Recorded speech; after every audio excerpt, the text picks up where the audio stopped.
Hey everyone, it's Fitz with the Daily Delivery. Hope you're doing well. I am great, and I am returning to the topic that I started a few days ago and left and did some basketball, and I'm back at it now. Let's talk about how the Pac-12 perceives some of the Big 12, mostly all of the Big 12, with such snobbery and disdain that we're lesser than those great institutions out west. Look, I will admit, and I did in the first video, that a couple of the institutions are indeed elite academic institutions.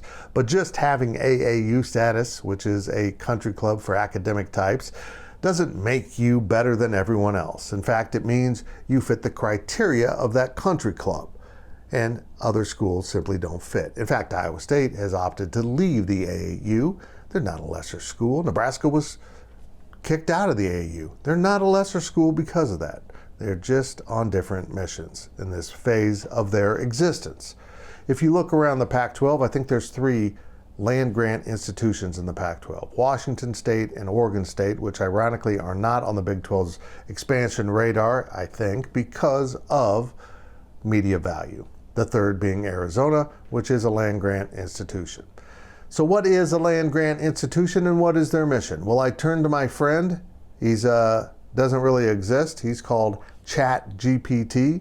Yeah, that's right. I turned to some AI to help me out here with exactly what's going on with these land-grant institutions. Let me read to you what ChatGPT wrote when I asked it to define a land-grant institution.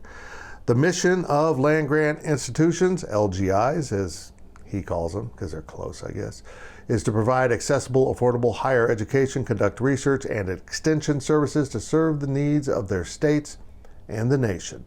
The LGIs were established in the United States through the Morrill Acts of 1862 and 1890. In fact, Washington State came in 1890 as the oldest land-grant institution in the West, to provide practical education in agriculture, science, engineering, and military tactics, and to promote economic and social development. These institutions were given federal land grants to fund their establishment and operation. The mission of LGIs has evolved over time, and today they have broadened their focus to include fields such as business, education, health, and technology, and in my case, journalism. They continue to offer practical education, research, and extension services to meet the needs of their local communities, states, and the nation. The LGIs are committed to providing education and opportunities to underserved population to address social, economic, environmental challenges facing their community. Did you know a lot of historically black colleges are land-grant institutions, as is Haskell Institute in Lawrence? The mission of land-grant institutions isn't to be elite, it's to educate the masses, to let people in, let people learn, and let people grow. And I will never be ashamed of that.